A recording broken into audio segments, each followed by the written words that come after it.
Aujourd'hui, on parlera des acides aminés de la série L et de la série D. Mais avant, nous allons ensemble faire un résumé de la première vidéo. Alors, regardez la structure. Nous avons défini les acides aminés comme étant des molécules polyfonctionnelles. Ça veut dire quoi, polyfonctionnelles? Ça veut dire que les acides aminés comportent au moins deux fonctions. Une fonction acide, COH, carboxylique, et une fonction amine primaire, H2N. Justement, on les appelle les acides alpha-aminés. Pourquoi? Car les groupes carboxyliques et amines sont portés par le même atome de carbone, qu'on appelle carbone alpha. Ce carbone alpha est asymétrique. Ça veut dire quoi, un carbone asymétrique? Eh bien, c'est un atome de carbone qui possède 4 liaisons différentes.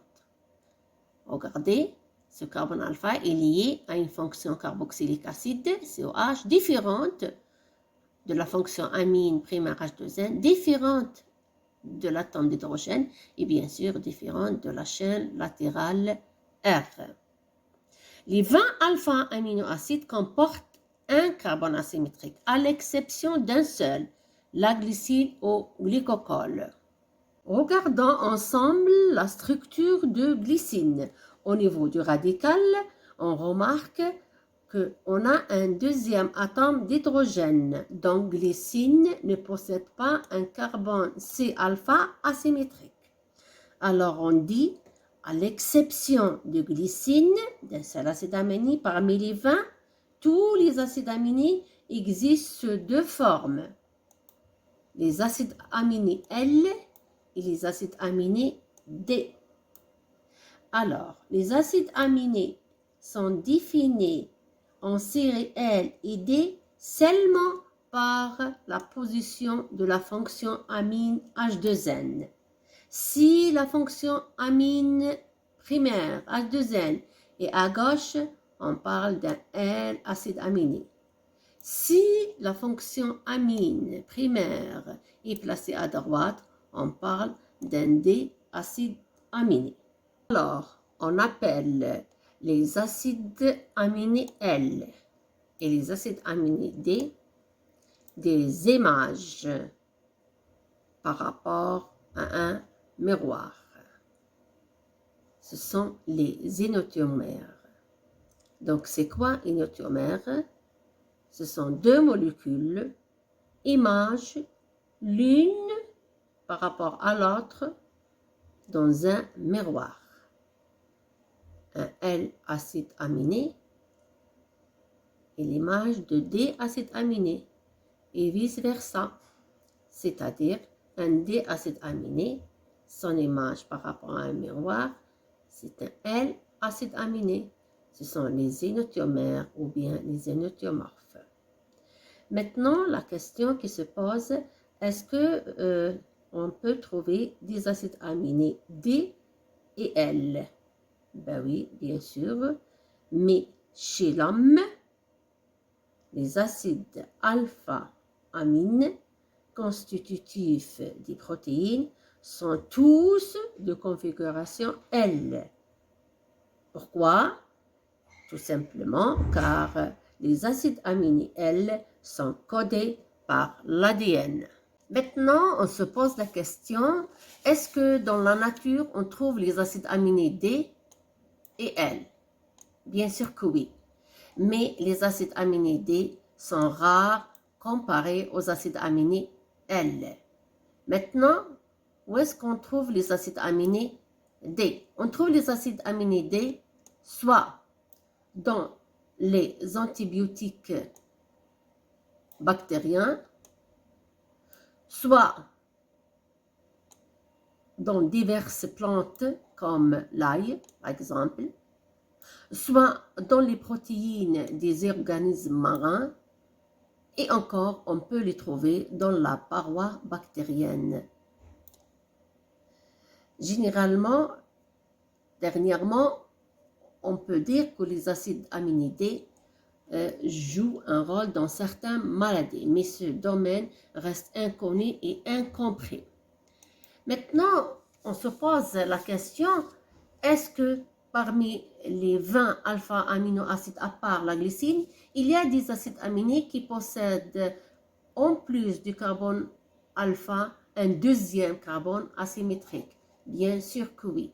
Il s'agit de la thréonine et de l'isoleucine.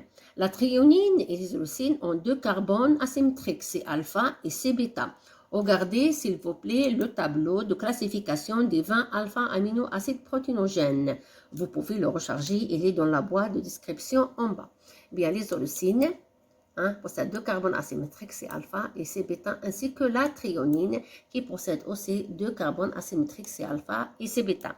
Maintenant, la question qui se pose, quelle est la règle qui nous donne le nombre d'isomères? Bon, la règle est 2 à la puissance n. Elle nous donne tous les isomères possibles pour chacun des acides aminés.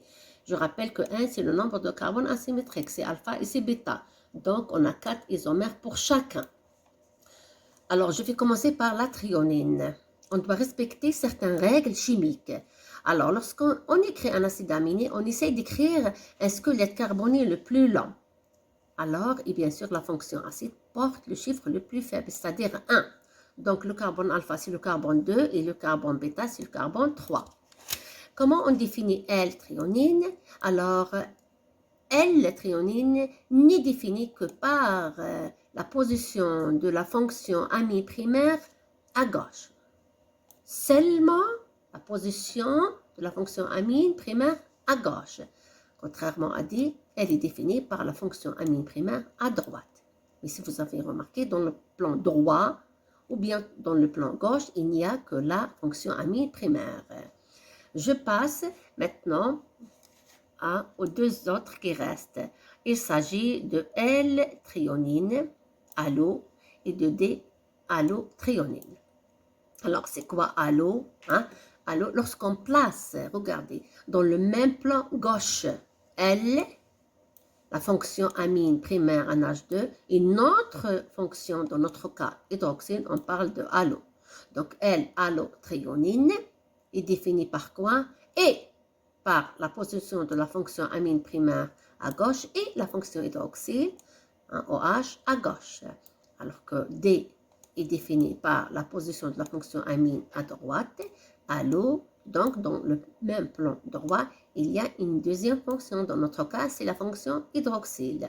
Je rappelle que les acides aminés allo n'existent pas dans les protéines.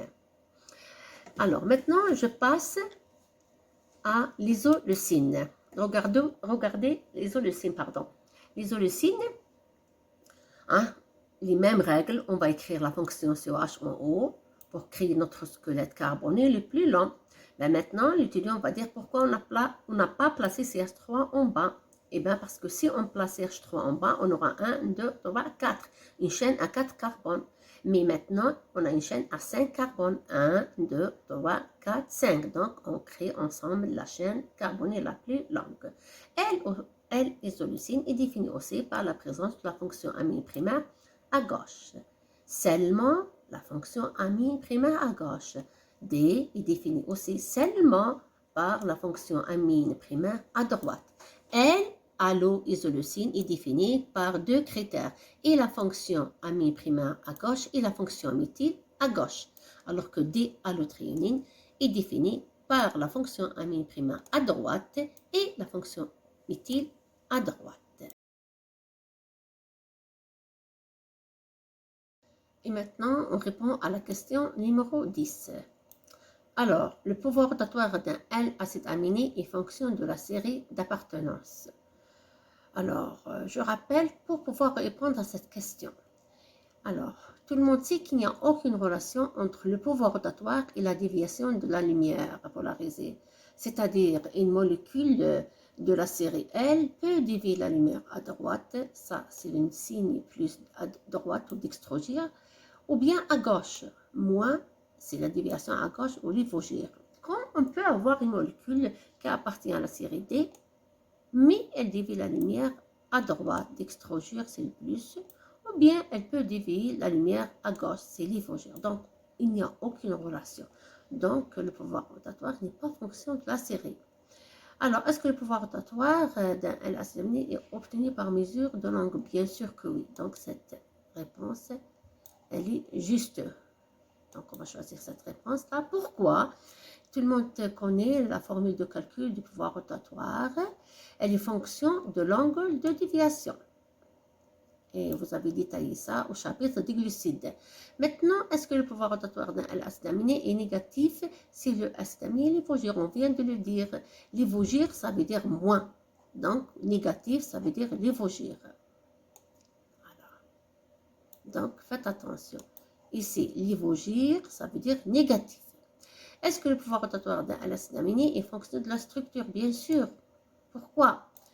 Tout le monde sait qu'une molécule possède un pouvoir rotatoire si elle possède au moins un carbone asymétrique, donc on parle de la structure, et elle ne possède pas un plan de symétrie. Et là aussi, on passe à la structure si on veut faire un plan de symétrie. Donc, la réponse à la question D, c'est B, C et D.